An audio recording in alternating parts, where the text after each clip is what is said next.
You're listening to Trek FM.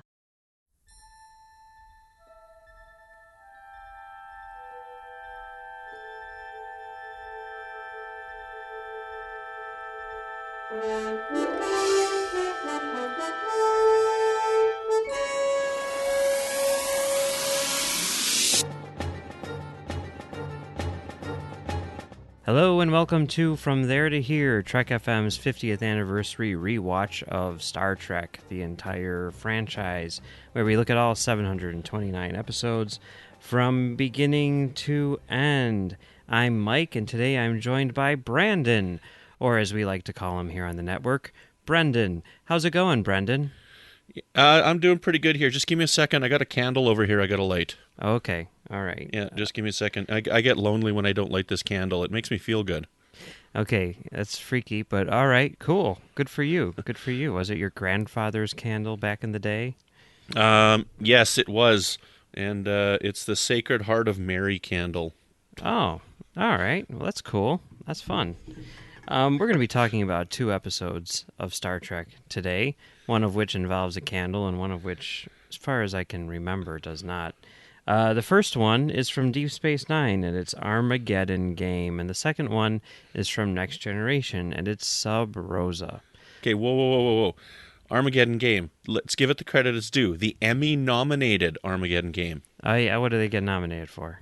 Outstanding Individual Achievement in Hairstyling. Wow, because when I watched Armageddon Game, I was like, that hair is ridiculous. But okay, cool. Let's go with that then. It was the 90s, you know? Whatever. They played by their own rules. So, Armageddon Game, Deep Space Nine. You want to give a synopsis of this thing? Julian, Bashir, and O'Brien are on a mission to help get rid of a biological warfare device, and they encounter these terrorists who try and kill them, and they convince the Federation that they've died. But Keiko says, my hubby don't drink no coffee in the evenings, and he actually does. The end.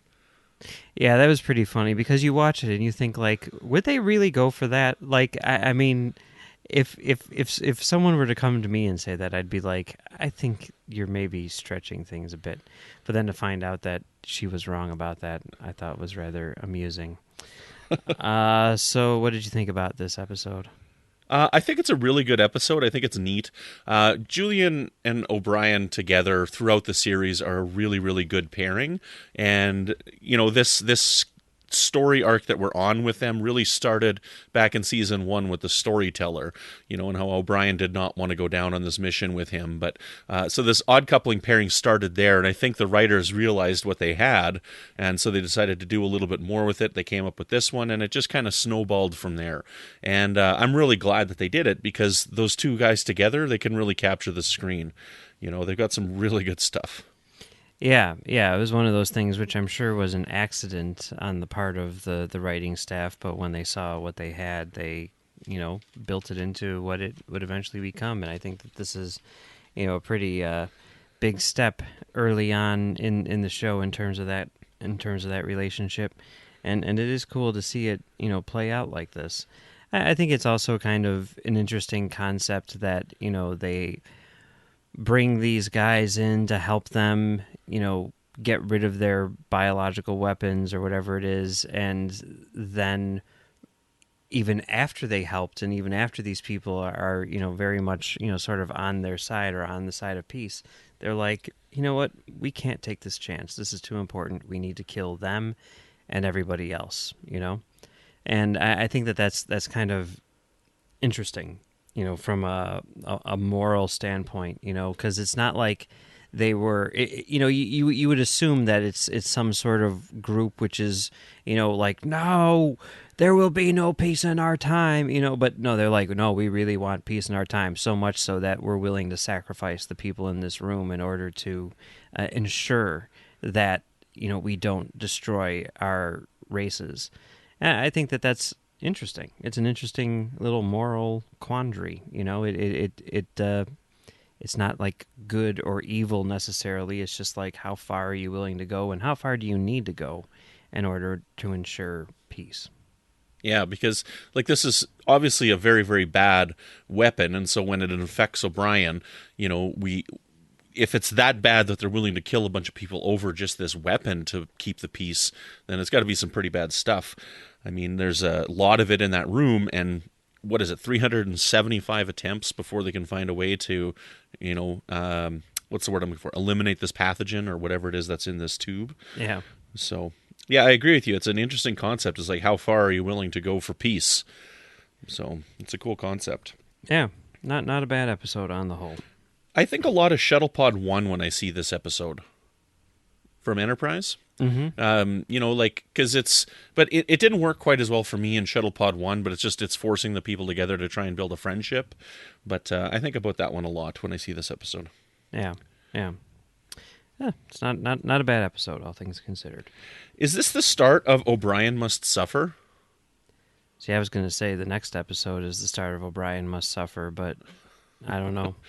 I think because every year they have a Torture O'Brien episode. I think it's starting with season 2, and I'm pretty sure the designated Torture O'Brien episode in season 2 is Whispers, right? Well, there's the Tribunal episode at the end as well, Okay. right? Where that's also in season 2. Okay. So, but this one he gets that plague on him, that thing, and he's all like, dying and whatnot. But yeah, but that's par for the course in terms of these shows, right? I mean, who hasn't had a plague at some point or another as far as series regulars are concerned, right? yeah. Well, Chekhov, he screamed the one away. Which time? Every time. I love Chekhov's scream. It's the best scream in the history of screams. And that's including Wes Craven's scream, which is a masterpiece. But regardless of that, should we move on to the next episode? Speaking of before we do, though, masterpieces? don't forget, Oh, good customers are as rare as Latinum. Treasure them. okay. I'll do that. So, Sub Rosa, moving over to the next generation, as we do these days. Sub Rosa. This is an episode in which Crusher's grandmother dies, and then hijinks ensue. Specifically involving ghosts and candles and roses, I guess. And Granny's erotic journal. Yeah.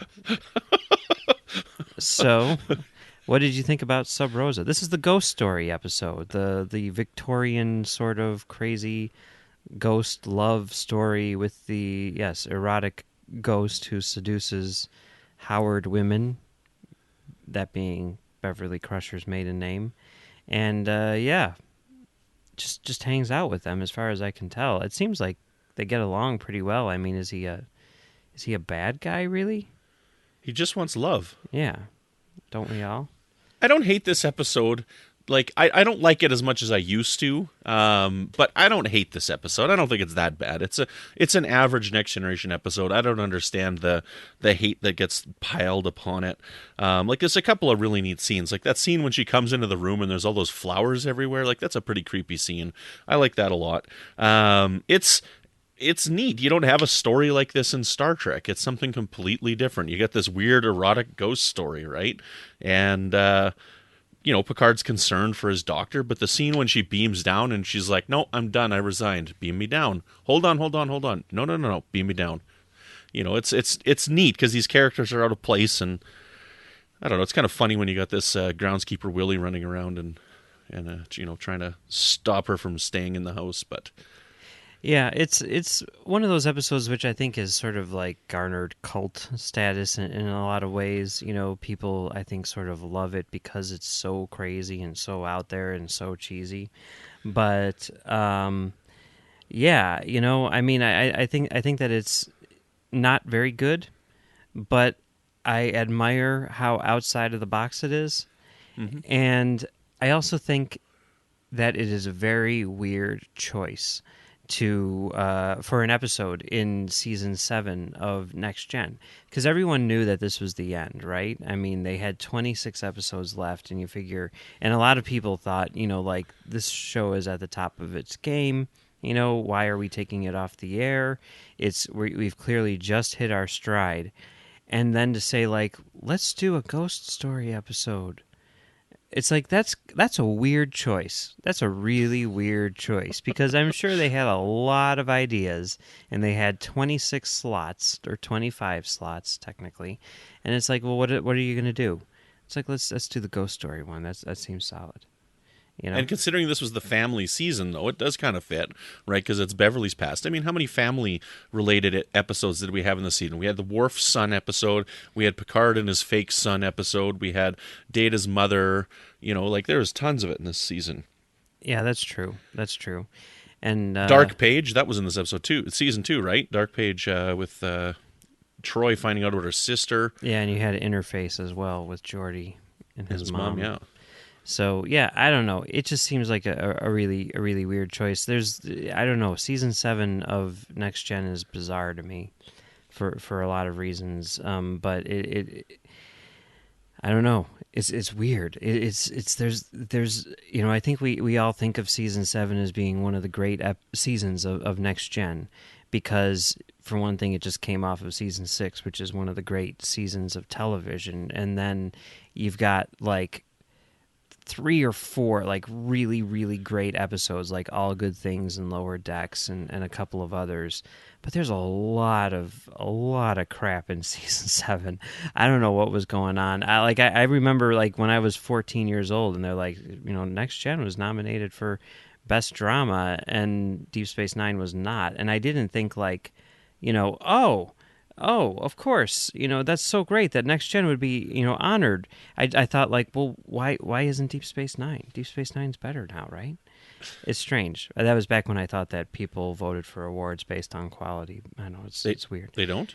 I don't think so. I hate to break it to you, but so they maybe didn't have the best hairstyling in Armageddon game.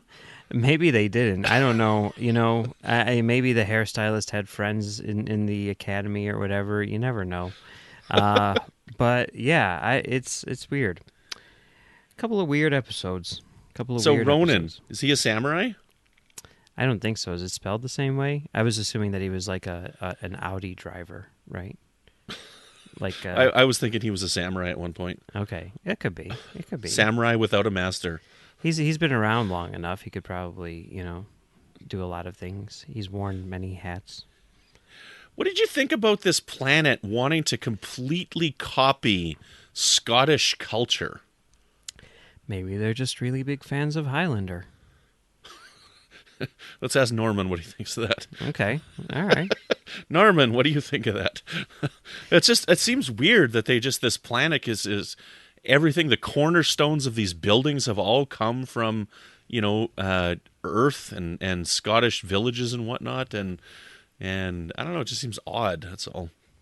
Yeah, that's the weird thing in this episode. That's the weird thing going down on the planet is the cornerstones, not the candles with the ghosts. It's a bizarre episode. It's a bizarre planet. These guys are weird, you know. I don't know. It's weird. The whole thing is weird. You know, I will say though, Jonathan Frakes directed this thing. He does a really good job. You know, even in a little episode like this, every time, especially like in these later seasons where you see that he's kind of like figured it out and cracked the code of directing and everything, he's really good at visual storytelling. It's not at all surprising to me that they gave him First Contact, and I wish he would direct more stuff. I know he does a lot of TV, but I wish, you know, he'd make a couple more movies here and there. Yeah, he's been working on that Librarian TV show now. Yeah, I think he's like the lead director on that because he directed a couple of the movies, 2 or 3 of the movies and everything. And yeah, I wouldn't be surprised if they get him to direct the new show, right? I mean, why wouldn't you? Why wouldn't they? Yeah. I mean, the guy's multi-talented. He can do just about anything. I mean, like this Sub Rosa was right around the time he did that Alien Autopsy Fact or Fiction too, right? It's got to be, yeah. He can do it all. He's a Renaissance man. Yes, he is. Yeah. Excellent. All right. Well, I guess that pretty much wraps up these 2 episodes. Brendan, where can people find you on Trek FM? Well, when I'm not playing with my candle, you can find me hosting new episodes of Melodic Treks here on the network, which is all about the music of Star Trek, as well as many episodes of our From There to Here rewatch and a few recent episodes of The Ready Room. And how about you, Mr. Schindler? You can find me right here doing Stage 9 with John Mills, which is a show where we talk about the people who make Star Trek. So, that wraps up today. Tomorrow we'll be back with another episode of Deep Space Nine and another episode of Next Generation, Whispers, and Lower Decks.